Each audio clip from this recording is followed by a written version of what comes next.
Okay, we're going to do this book right here, The Holy Grail of Wisdom Quotes. And we're doing, first of all, Amy Chua. Amy Chua, she wrote a pretty good book called The Battle Hymn of the Tiger Mother. She also wrote another book called Tiger Package. So The Battle Hymn of the Tiger Mother, she's basically saying Chinese mothers are great mothers because they really keep close track of their kids and they get them to do good work in school. And what I've seen is that's basically true. They're very assertive about pushing the kids academically. And I made a little short one time about, like, I knew a Korean kid who went to med school, and his parents were on his case all the time to study, study, study. And it was funny because in comparison, my parents were always telling me, stop studying so much, you're a nerd, you're not normal. So there was a difference. And I've known other Asian kids that had felt tremendous parental pressure for school.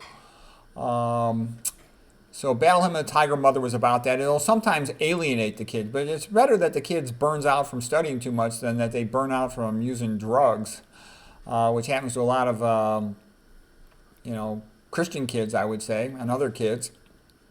Here's a quote from that book, Tiger Mother. She says, "Tenacious practice, practice, practice is crucial for excellence. Rote repetition is underrated in America.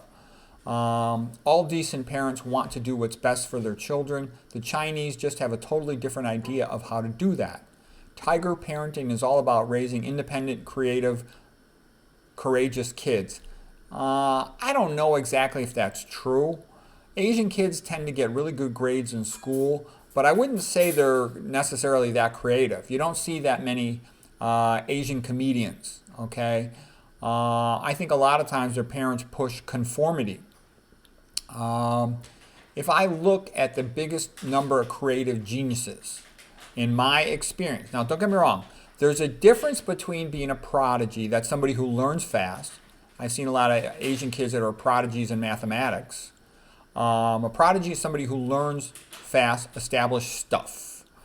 A genius, though, I think is something different. In my opinion, I like the definition of D.K. Simonton's definition. He says a genius is somebody who transforms a field. So like Dr. McDougall was a genius. He transformed nutrition. Walter Kempner, same thing. Nathan Pritikin, same thing. Dennis Burkitt, same thing. Okay. Caldwell Esselstyn, same thing. T. Colin Campbell, same thing. Okay. Dean Ornish, same thing. Okay. But some of the things you're going to see, now people get pissed off of this, but it's a fact. Most geniuses are men. Okay. Now, there's a lot of women that have very high IQs. They're very good students, but women usually are more interested in their life than a man is. Lots of male geniuses, they kind of have no social life. They look at, what's his name? Isaac Newton. They said he might have been a virgin. Same thing about Michelangelo. Now, there's different stories about Michelangelo, but it's a pretty common one that he might have been a virgin because they're total workaholics. They're maniac workaholics. Whereas a woman, almost all women, sooner or later, they want to have a baby and they want to spend time with that baby. And in the past, they didn't have birth control and it was routine to have 10 children. Okay, if you got 10 children, you don't have time to be a workaholic maniac. And you have to be a workaholic maniac because if you're just a regular person, then you're not going to achieve something extraordinarily different than what most other people do. In order to do something extraordinary, way beyond what other people do, you have to be a maniac workaholic. And you also have to be really, really smart because you have to put those two together to create something that's unique and different and so far beyond what's good. A talented person who works hard, like I said, in medicine, okay? Like really smartest doctors. You're talking about IQs in the ballpark of 145 to 155 who are workaholics. And I know one internal medicine doctor, for example, like that, okay? But I would kind of call him a prodigy. He's the kind of guy who would be top of his class, but he never says or does anything interesting. He doesn't know anything other than drugs. I bring this guy's name up. I'm not even going to say his name just because all my internal medicine doctor friends know him, okay? But what I'm saying is a genius is something beyond that. A genius is somebody who connects all the fields, makes new discoveries. And in order to do that, you have to be a workaholic maniac for decades. And most women are not willing to pay that price. I know a bunch of women who graduated second in their medical school class. Not a single one of them ever did anything interesting, okay? And I can even tell you what one of them said to me. They just wanted to make money. They weren't good at business. So this was a way to do it in medicine. In medicine, if you just follow the guidelines and do what you're supposed to do, pass your boards in medical school, pass your boards in residency, do a fellowship at a good place, choose a field that's competitive and gets paid well. You can make lots of money, and you don't ever have to do anything original in your life.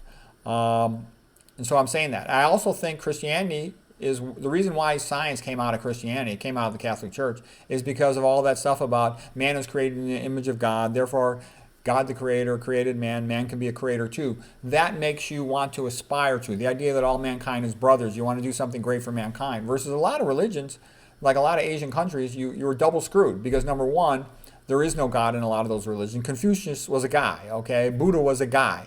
Those are godless religions. All right, and basically, if there is no God, then most people find their meaning in their life from the happiness that comes from their family. Okay, taking care of their children and helping out their parents and whatever, or even their co-ethnics, and that's what most people do. So what I'm trying to say is, people that come from cultures like that, they're less likely to be workaholic maniacs. They're often very intelligent, very high IQs, but why would anybody want to be a workaholic maniac? Because a lot of negative things come from being a workaholic maniac. You're less likely to be married, you're less likely to ever have children, and even if you are married, you're more likely your wife is going to, treat you badly, okay? And so what I'm trying to say is, it has to come from this internal, sort of isolated, loner, skeptical personality that's excited about a technical thing and wants to obsess over it and focus on it for decades. And that just doesn't tend to come from godless religions, okay? So it doesn't matter how high the IQ was. For example, like I knew a lady doctor, and she was, I think, of Chinese descent, and she one time told me her daughter had a perfect score in the SATs in mathematics. I thought that was great, and I said, well, gee, she must be really smart. She goes, no, she's not smart. She just does math every day. She's on the math team. And the reason I go through that is her mother, I knew her mother for a long time. She never once said anything interesting. You can be good at math, too, and not be that good at verbal skills or at other things either. They're not the same thing. I've known plenty of guys who had very high SAT scores in math and lousy scores on English and verbal skills, versus a lot of genius work in non-mathematic fields comes from verbal skills, okay? And also a tenacious, monomaniacal personality. Normal people do not create incredible things. They just don't, okay? They live normal lives. They're social. They're connected to the society. It's these sort of isolated, loner, socially inept quite often types that create genius achievement. So there's a difference between talent and genius. Talent is somebody who is good at stuff and does a good job and can maybe outdo everyone else a little bit at some academic or intellectual task or scientific task or lab research task. Okay, a genius is something different. A genius is more like totally isolated and a little crazy and just pushes themselves over the edge to do something really good or beautiful in their field. But it's different. It just is. Okay, well, enough about all that. Okay, this quote, Robert Theobald, I had that category of chump quotes. I didn't add much to it. He said, frogs will permit themselves to be boiled to death if the temperature of the water in which the frog is sitting is slowly raised. The frog does not become aware of its danger until it's too late to do anything about it. That's called boiling the frog. Oh, actually, one last thing on Amy Chua, because she wrote another book, Triple Package. And she basically said, I think, that Chinese people, Jewish people, and Indian people were the best students academically, because they had a culture that rewarded academic achievement, and they also had a lot of parental family pressure to do well academically. And I think there is some truth in that. And I also think, as far as India is concerned, it's usually the smartest people from India that come to the United States. There's better jobs, they want to make money. There's lots and lots of stupid people in India. Just watch a video of India and you'll see tons of stupid people, but they don't tend to come to the United States. So the ones that come here tend to be harder worker, harder motivated, more highly motivated. There's an old joke that the better the immigrant, the farther the immigrant had to travel to get to the USA, the better the immigrant. It's a bit of a joke, but the gist of it is that the ones that travel the farthest are the most motivated, okay, the hardest working in some way.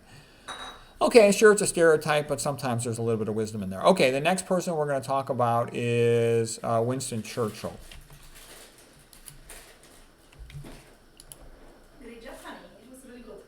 Okay, well, I'm still going on these quotes.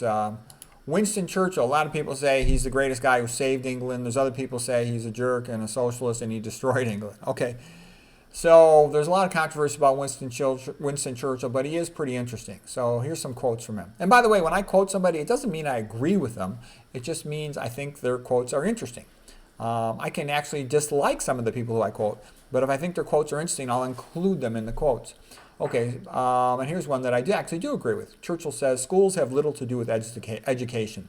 They are mainly institutions of control, where basic habits must be inculcated in the young. Education is quite different and has little place in school. Yes, that is true. Public schools don't educate people. They train them to be conformist. Okay. Winston Churchill, there is nothing like oratory. It can make a commoner a king. Now, I do like that, and there's truth in that, is that oratory is one of the fastest ways a common man from a poor family can rise. You know, you can become a great lawyer and make lots of money. You also can learn and train yourself to speak very well. And that was how, for example, Cicero in Rome, he was a so-called new man from a low-born family who rose to be, you know, a consul of Rome, most powerful, celebrated man in Rome. And he's the greatest Roman of all time. So oratory is a big thing you can develop. You can really develop your verbal skills. If you're constantly reading and having intelligent conversations, your verbal skills can be off the charts compared to other people. And you can develop them every day. Just always be reading and always be pursuing something that intellectually, verbally is challenging. And you'll just get way better. Because most people, and I'm telling you this, most doctors that I know are functional illiterates. Okay, I know a lot of doctors. And I can tell you, I talk to a lot of doctors, and almost all of them, they say, oh, I'm too busy. I don't have any time to read. I don't have any time to read. I know other doctors, and it's an Asian guy who's really smart. He's a really smart neuroradiologist, but he say, I don't read fiction. I don't have any interest in anything, in any fiction subjects or fiction books or anything. I'm like, well, your verbal skills will be better if you did. Okay. And he's like, no. And he also says, oh, his family does not joke. No joking. And I'm like, well, you don't joke. Joking is playing with words. You get better with words that way, okay? But the guy is really smart. You know, he picks up findings sometimes that I don't see, and I'm pretty stuck up about how good I am at seeing the findings, okay? All right, let's continue here. Study history. Study history. In history lies all the secrets of statecraft. A nation that forgets its past has no future. Yeah, that's where you get the truth, especially you go back to the ancient Romans, and you get the real truth about how men behave when they have total power. You know, like I said, you go back to the ancient Greeks, and you see the nobility and the greatness of the human mind. Winston Churchill, short words are best, and the old words, when short, are best of all. Okay, oratory is the most precious gift bestowed on men. He was a great speaker. And, you know, you go back to ancient Greece, you had a lot of great speakers. You had Pericles, then you had all the great playwrights, you know, Aeschylus and Sophocles and Euripides, and then you had the great speakers, you know, from Socrates, of course. Okay, Winston Churchill, one man with conviction will overwhelm 100 who have only opinions. And that was one thing, too, I saw that from a political point of view, I thought homosexuals had an advantage because the usual heterosexual guy, he's married, okay? He's married, he's got a wife, and his wife wants a nice house, and she wants nice things for herself and the kids. So most of his money goes towards making his wife happy and his kids having a decent neighborhood and a decent school. So he wants to keep the higher paying job so he can keep the wife happy and the kids getting whatever the wife thinks they need. So because of that, he's focusing on making money for the wife and the kids. Versus a homosexual guy, he could live in the city, have make a very low salary, and just write letters to the editor, write a column for the newspaper. He can just pursue his own goals if he doesn't have any kids and he doesn't have a wife. Versus a married guy with a wife and kids, he's got to make money for them. And that quite often means he takes a crappy, shitty job he doesn't like because it pays more, and he doesn't do much for himself. And like I said, too, a typical example would be, you know, in 1 year, I haven't been on a plane in about, I've been on a plane twice in 28 years. In 1 year last year, my wife went to Europe a bunch of times, Japan, all this other stuff. And I only buy about 12 books a month. So what I'm trying to say is that's pretty typical that a man is not doing that much versus the woman spending all the money and the kids, okay? So that's why from a political point of view, one guy who's motivated can do a lot more than a bunch of married guys just trying to support their wife and kids. All right, next quote. Big things are never done in a comfort zone. You got to go beyond your comfort zone. Okay, next thing from Churchill. It's a good thing for an uneducated man to read books of quotations. Yeah, you learn a lot from quotes. I mean, how do I remember the great authors and philosophers? I remember their quotes. So you can just study the quotes. You'll often need to read the whole book to put it together, but a lot of times you don't. Oh, here's a quote on Clement Attlee. Churchill said, he's a sheep in sheep's clothing. Okay.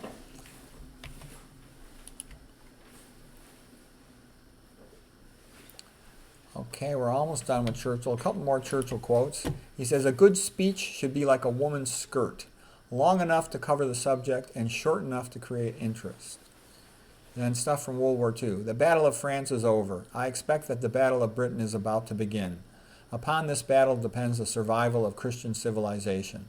Upon it depends our own British life and the long continuity of our institutions and our empire.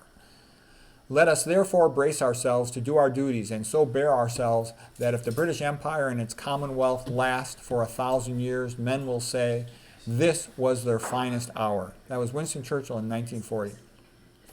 Okay, so he made some great speeches in World War II, but some people also say he was a warmonger and that, he pushed Britain into the war. There's a lot of controversy about that as well. But he certainly was a very inspiring guy, okay, and I did love his speeches. You ask what is our aim? I can answer with one word, victory. Victory at all costs. Victory, however long and hard the road may be. For without victory, there is no survival. Okay, now that's a pretty inspiring speech. He also said, I got other ones, we'll see if they're in here. It is around the family and the home that the greatest virtues of human society are created, strengthened, and maintained. Okay, the King James Version of the Bible is a masterpiece and unites English-speaking peoples everywhere. Each one hopes that if he feeds the crocodile enough, the crocodile will eat him last. Yeah, all that is great stuff. Oh, now it's going to get a little more interesting. Okay, here's now Churchill's some of his big quotes. He says, you ask, what will determine our policy towards Russia? And he says, let me say it is like the baboon. The baboon in his native habit is a creature who harms no one.